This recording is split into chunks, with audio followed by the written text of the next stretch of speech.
Republican presidents often get credit for cutting back on federal regulation.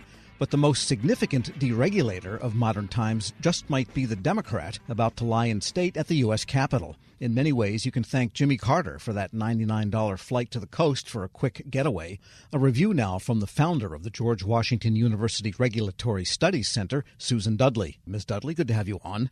Great. Thanks for having me, Tom. And we should also point out you know whereof you speak as former OIRA director, and so you've been both in and out of the regulatory climate. But tell us more about that history. There were several big sets of infrastructure services that Carter oversaw the deregulation of, which really changed America. Yes, it really was rather remarkable. He was beset, as we are now, with high inflation, and he had the humility, which he's known for, to go back and to look at whether some of his own policies might be contributing to that inflation. And one of the thoughts was perhaps excessive regulation was, and it was coming in two forms. One was we saw in the 1970s, we saw a lot of new agencies developing, like the Environmental Protection Agency, Federal Energy Regulatory Commission, aimed at protecting environment, consumer welfare. But at the same time, we also had the traditional regulatory agencies, like the Federal Energy Regulatory Commission, the Interstate Commerce Commission,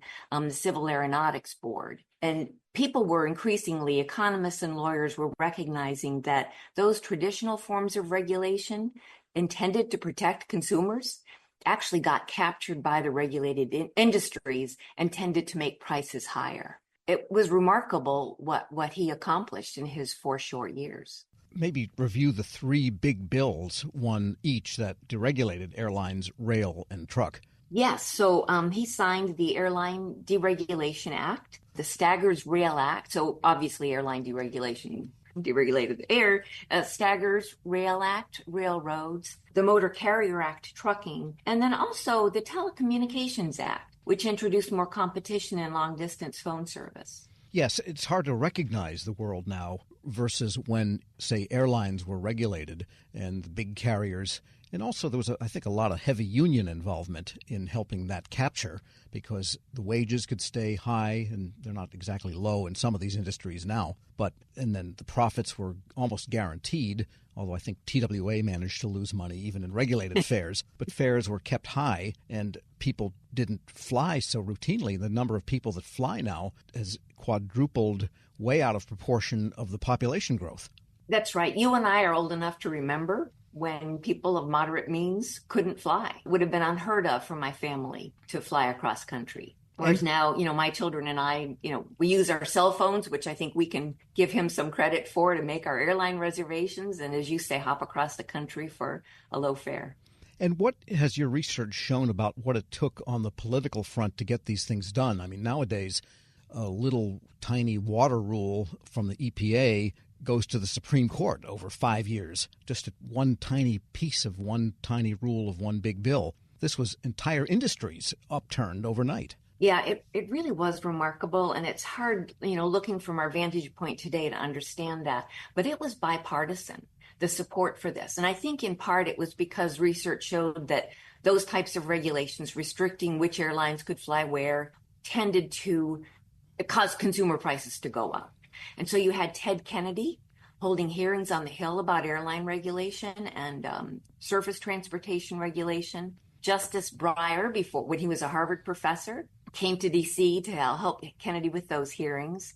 And he recognized, Justice Breyer realized that this was an area where you could get the conservative Republicans and the consumer-focused Democrats together on an issue, and they did. They succeeded. We are speaking with Susan Dudley, founder of the George Washington University Regulatory Studies Center, and it's also worthwhile, I think, to point out how, if you talk about telecom deregulation, it opened up vast industries that were literally unheard of and unimagined when the biggest luxury you could have was a princess phone in the bedroom. That's right, that you would have to buy from AT&T. Yes, I've talked to Alfred Kahn, who was Jimmy Carter. He brought him down from Cornell, an economics professor, to head the Civil Aeronautics Board. And he had people who would ask him at the time, what is the industry going to look like when you're done deregulating? And he said, if I knew that, I would just regulate that outcome. And sure enough, he was right, that the innovations that blossomed from that competition were things that people couldn't anticipate.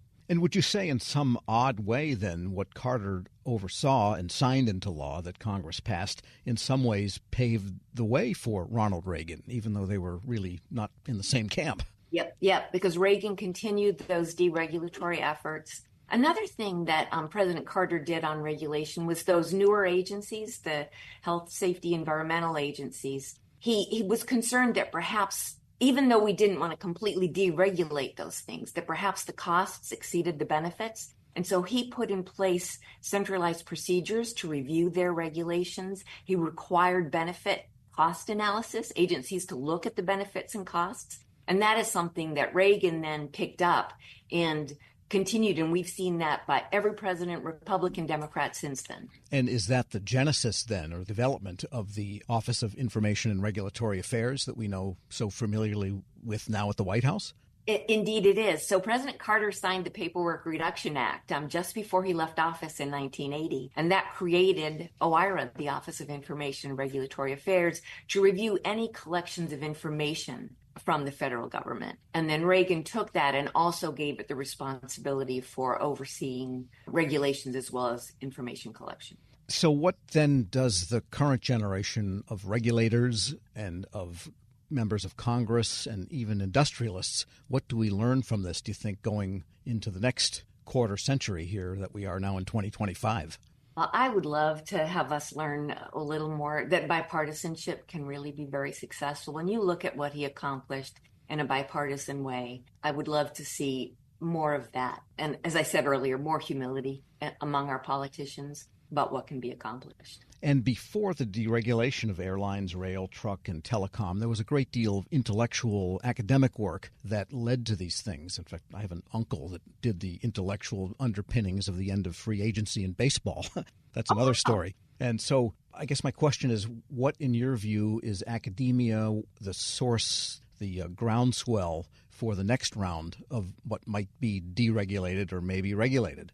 Right. Yeah. So they're definitely, coming from academia with the Regulatory Studies Center, we do study regulations and their impacts on the processes. So I definitely think there's an important role for that, especially because I think we're forgetting some of the lessons that we learned, that regulation of prices and rates really can harm consumers because it's the special interests, the well-heeled interests that can be involved and make the regulation form it in a way that benefits them, whereas the dispersed, broader consumer interests can't. And also regulators sometimes tend to have a tunnel vision. If you're looking at, say, I'll just use my own example, radio or broadcasting, early efforts at regulating that never anticipated cable or the internet or streaming and all these things, which actually render sometimes the thing you're regulating, the legacy, almost irrelevant in the new era. Yeah, that's so true.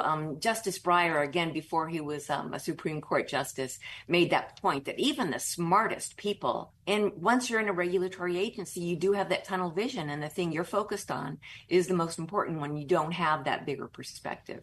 And I think, Carter and Reagan's creation of the Office of Information and Regulatory Affairs does benefit that. It provides a broader perspective. Sounds like we need more economists around and fewer Always. Policy wonks.